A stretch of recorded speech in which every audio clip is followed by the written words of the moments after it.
बात करने के लिए लॉगिन करें www.astrotak.com। बात करते हैं गुड लक मंत्र की।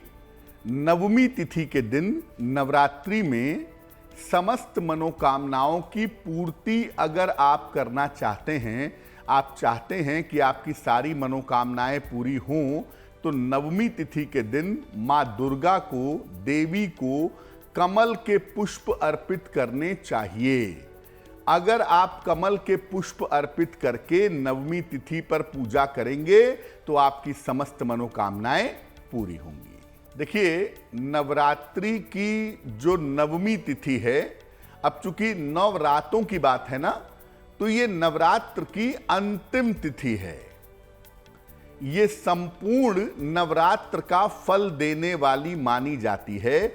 यानी इस दिन पूजा उपासना करने से, ध्यान साधना करने से संपूर्ण नवरात्र का फल मिलता है। और नवमी तिथि पर माता के सिद्धिदात्री स्वरूप की उपासना की जाती है और ऐसा माना जाता है कि जो सिद्धिदात्री स्वरूप है वो देवी का संपूर्ण स्वरूप है और इसके अंदर बाकी देवियां समाहित हैं। नवरात्र के नवमी तिथि पर माता की उपासना करने से संपूर्ण नवरात्र की उपासना का फल मिलता है। यानी अगर आपने नवरात्र में बाकी दिनों पर पूजा नहीं की है तो नवरात्र के अंतिम तिथि पर पूजा जरूर करिए। महानवमी पर शक्ति की पूजा भी की जाती है, जिसको करने से निश्चित रूप से विजय की प्राप्ति होती है। और इस नवरात्र में सबसे ज्यादा महत्वपूर्ण शक्ति की पूजा ही होती है। महानवमी पर आप विशेष उपाय अगर आप करते हैं नवरात्र के अंतिम तिथि पर, तो आप नवग्रहों की शांति भी कर सकते हैं। इस बार माता के नवे स्वरूप की जो पूजा है वो 14 अक्टूबर को की जाएगी। 14 अक्टूबर को माता की पूजा उपासना करके आप नवरात्र के अंतिम दिन को मना सकते हैं, नवरात्र के अंतिम दिन का पालन कर सकते हैं। देखिए सुनीता, सबसे महत्वपूर्ण जो बात है नवमी तिथि की, आप सुबह, शाम और रात में तीनों समय पूजा कर सकते हैं। लेकिन दिन की शुरुआत चूंकि सुबह होती है तो सुबह सुबह माता के समक्ष घी का एक दीपक जलाएं।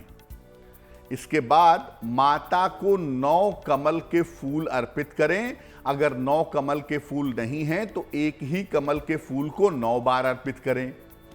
इसके बाद माता दुर्गा को 9 तरीके के खाद्य पदार्थ, 9 तरीके की खाने की चीजें भी अर्पित की जाएंगी।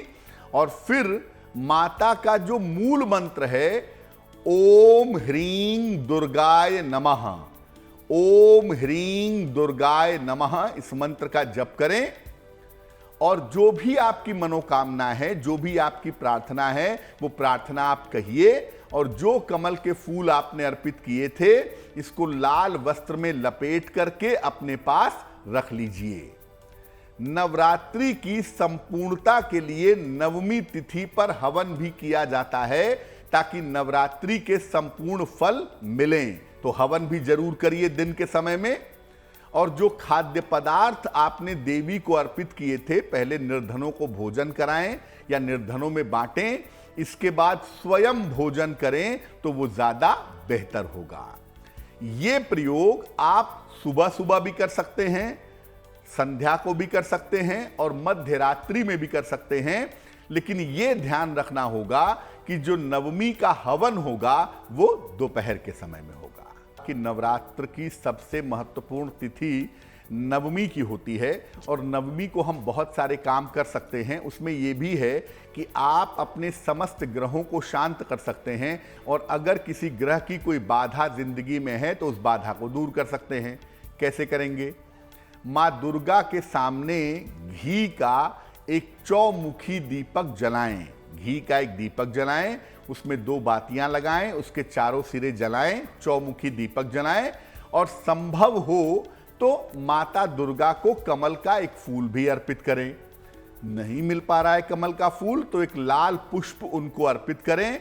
उन्हें सिस्टम से चीजें चढ़ाएंगे क्रम से, पहले मिश्री, फिर गुड़, फिर हरी सौंफ, फिर केला, फिर दही, फिर देसी घी और फिर पान का पत्ता, इसी क्रम से आपको चढ़ाना है।